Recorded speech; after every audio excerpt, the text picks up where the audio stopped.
नमस्कार विद्यार्थी मित्रांनो, टीईटी जर तुम्ही पात्र असाल किंवा यापूर्वीची सीटीईटी जरी तुम्ही पात्र असाल तर येणारी ही जी सीटीईटी आहे 8 फेब्रुवारी 2026 ची ही द्यावी का, असा काही विद्यार्थी मित्रांकडून प्रश्न येत आहे. दुसरा, शिक्षक मित्रांनी ही सीटीईटी द्यावी का, तर 100% शिक्षक मित्रांना टीईटी किंवा सीटीईटी दोघांपैकी कोणतीही एक्झाम तुम्ही पात्र झालात तर तुम्हाला व्हॅलिड सर्टिफिकेट मिळणार आहे, काही शंका नाहीये. पहिला मुद्दा जो आहे तो जास्त महत्त्वाचा आहे, तर त्या विद्यार्थ्यांनी द्यावी का. आणि येणारी जी शिक्षक भरती आता पवित्र पोर्टलचं रजिस्ट्रेशन चालू होणार आहे, चालू होईल, त्यावेळेस जर या सीटीईटीचा रिझल्ट पॉझिटिव्ह आला आणि चांगले मार्क्स आले तर याचा फायदा तिथे होईल का, असेही बऱ्याच जणांचे प्रश्न आहेत. सो थोडक्यात त्याबद्दलची माहिती मी देतोय. हा व्हिडिओ त्यांच्यासाठी ज्यांना हा प्रश्न पडलेला आहे. सो एकदा बघून घ्या आणि जर काही प्रश्न असेल मला कमेंटमध्ये कळवा. पण तत्पूर्वी इग्नाइट अकॅडमीकडनं तुम्हाला या एक्झामसाठी मार्गदर्शन बॅचेस चालू केलेल्या आहेत. लाईव्ह प्लस रेकॉर्ड बॅच आहे आणि रेकॉर्ड बॅचेस पण अवेलेबल आहे. योग्य ती बॅच आपण परचेस करू शकता. त्यामध्ये कोचिंग पण आहे, तुम्हाला पीडीएफ स्वरूपात नोट्स आहे, टेस्ट सिरीज अवेलेबल आहे, अनालिसिस पण अवेलेबल आहे. दोन्ही ठिकाणी फॅकल्टी सारख्या आहे. दोघी बॅचची फी 1599 इन्क्लुडिंग जीएसटी आहे. जुने विद्यार्थी असेल तर 50% ऑफ, म्हणजे टीईटी, टेट, सीटीईटी किंवा केंद्र प्रमुखच्या यापूर्वीच्या बॅचेस तुम्ही घेतल्या असेल तर तुम्हाला 50% ऑफ पण आहे. चला मुख्य मुद्द्याकडे तुम्हाला मी घेऊन जातो. एक्झाम कधी तुम्हाला माहिती आहे, एक्झाम 8 फेब्रुवारीला होणार आहे आणि फॉर्म भरण्याची लास्ट डेट आहे 18 डिसेंबर, म्हणजे अजून वेळ तुमच्याकडे आहे आणि हे पेपर तुमचे असणार आहे. आता बघा, सीटीईटी कोणी द्यायला हवी, तर पहिलं मागील टीईटी किंवा सीटीईटीला 90 पेक्षा कमी मार्क ज्यांना आहेत ना त्यांनी द्यायला पाहिजे. यापूर्वीच्या व्हिडिओत पण मी तुम्हाला सांगितलं होतं, ज्यांना 90 पेक्षा कमी मार्क आहे. बघा आता कॅटेगरीचे उमेदवार जे असतील, बघा कॅटेगरीचे उमेदवार ज्यांच्यामध्ये एससी येत आहे, एसटी येत आहे, ओबीसी पण येणार आहे, एनटीचे सगळेच प्रवर्ग येणार आहे, एनटी अ, ब, क आणि ड एनटीचे, त्यानंतर एसबीसी येणार आहे, ईडब्ल्यूएस येणार आहे आणि एससीबीसी पण येणार आहे. हे ज्या सगळ्या कॅटेगरी आहेत ना, ओपन जर सोडले तर सर्वच ह्या सगळ्या कॅटेगरीसाठी तुम्हाला माहिती आहे किती पर्सेंट लागत आहे, 55% मार्क लागतात. म्हणजे 150 पैकी तुम्हाला साधारणतः 82 किंवा 82 प्लस मार्क लागतात.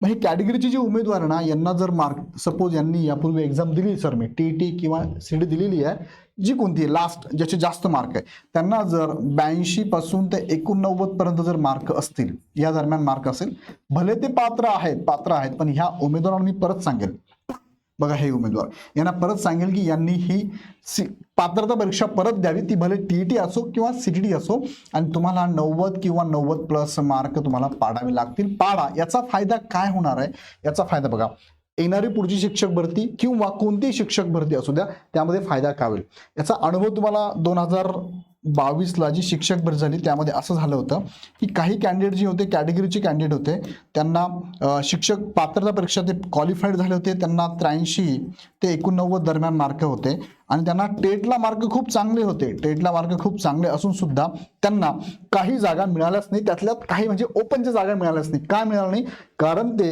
पात्रता परीक्षा ही कॅटेगरीमधून क्वालिफाईड होते, त्यामुळे ओपनच्या जागा, टेटमध्ये चांगले मार्क असून सुद्धा टेटच्या जागा त्यांना मिळाल्या नाही. टेटमधून किंवा शिक्षक भरतीमध्ये ओपनच्या जागा त्यांना मिळाल्या नाही. जास्त मार्क असून सुद्धा त्यांना त्या जागा मिळाल्या नाही म्हणा, किंवा अपेक्षित ठिकाणी त्यांना ती पोस्ट मिळाली नाही, त्यांना इतरत्र मिळालेली. सो असं होऊ नये यासाठी तुम्हाला मी सांगतो, संधी आहे तुमच्याकडे.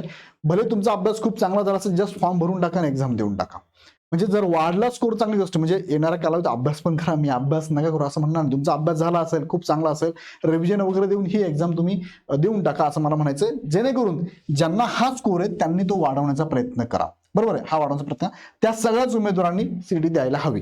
मग आता परत प्रश्न पुढे समोर येतो, महत्वाचे मुद्दे, की पवित्र पोर्टल जी शिक्षक भरती होणार आहे अपकमिंग, फॉर एक्झाम्पल तुमच्यापैकी बऱ्याच जणी टेटची एक्झाम दिलेली आहे आणि टेटला तुमचा सगळ्यात चांगला स्कोर आहे, टेटचा चांगला स्कोर आहे. आता तुम्हाला रजिस्ट्रेशन करायचं आहे, कुठे करायचं रजिस्ट्रेशन, पवित्र पोर्टलला रजिस्ट्रेशन करायचं आहे.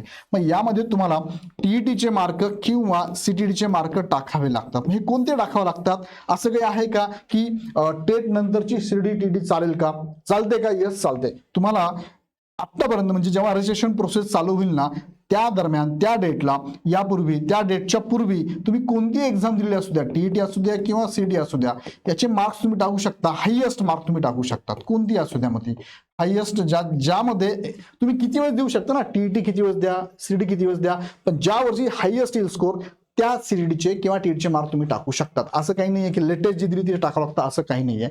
तुम्ही पाठीमागच्या 2 वर्षापूर्वी 3 वर्षापूर्वी दिलेली त्याला हायेस्ट स्कोर आहे टाकू शकता. किंवा ज्या एक्झाममध्ये टीईटी किंवा सीटीमध्ये किंवा पेपरमध्ये पण पेपर 1 टीईटीचा टाकला, पेपर 2 सीटी टाकला चालतं. ज्या पेपरमध्ये 90 किंवा 90 पेक्षा जास्त मार्क आहेत ते तुम्ही इथे अपडेट करू शकता. लक्षात घ्या. म्हणजे तुमची पवित्र पोर्टलला रजिस्ट्रेशनच्या वेळेस किंवा रजिस्ट्रेशनच्या सुरुवात झाली रजिस्ट्रेशनला त्याच्या अगोदर जी पण एक्झाम तुम्ही क्वालिफाईड असाल आणि जास्त मार्क असेल ते तुम्ही टाकू शकता. पवित्र पोर्टलला नोंदणी करताना पात्रता परीक्षा कोणती अपडेट करता येते तुम्हाला मी सांगितलं. तुम्ही हायेस्ट स्कोरवाली पात्रता परीक्षा अपडेट करू शकता. सो माझा मुद्दा तुमच्यापर्यंत पोहोचला असेल आणि जर तुम्हाला नव्याने माहिती कळली असेल तर मला कमेंटमध्ये कळवा. सर आम्हाला हे माहितीच नव्हतं असं असेल त्यांनी कळवा. ज्यांना माहिती होतं काही प्रॉब्लेम नाही, पण ज्यांना माहित नव्हतं त्यांनी नक्की कळवा. आणि अजून वेळ आहे, फॉर्म भरून टाका. सीईटीचा 8 फेब्रुवारी तुमची एक्झाम असणार आहे. आणि ह्या एक्झाम संदर्भात अजून काही तुम्हाला अडचणी असेल तर नक्की मला मेसेज टाका, कमेंट बॉक्समध्ये मेसेज करा, त्याच्यावर तुम्हाला नक्की उत्तर मी देतो. आणि काही शंका असेल आमच्या टीमला तुम्ही कॉल करू शकतात. सो मी वाइंड अप करायचं म्हणलं हा व्हिडिओ तर छोटासा स्टेटमेंट तुम्हाला देतो मी की ज्या विद्यार्थ्यांना 82 ते 89 दरम्यानच्या मार्क होऊन ते पात्र आहे असं समजून ते सध्या निवांत असतील तर त्यांना मी सांगतो की तुम्ही आत्ताही प्रयत्न करा. संधी आहे तुम्हाला 8 फेब्रुवारीची 90 किंवा 90+ मार्क पाडा. त्याचा फायदा तुम्हाला शिक्षक भरतीमध्ये ओपनच्या जागा सुद्धा तुम्हाला मिळतील आणि हा चांगला फायदा तुम्हाला नक्कीच मिळेल. व्हिडिओ आवडला तर लाईक करा, चॅनल सबस्क्राईब करून बेल आयकॉन क्लिक करा. अशाच प्रकारचे छोटे छोटे व्हिडिओ मी तुमच्यासाठी बनवत असतो. ज्यांना गरजेचे असतात त्यांनी नक्की बघा आणि मला कमेंटमध्ये नक्की कळवा. पुन्हा व्हिडिओ आपण नेक्स्ट व्हिडिओमध्ये. धन्यवाद.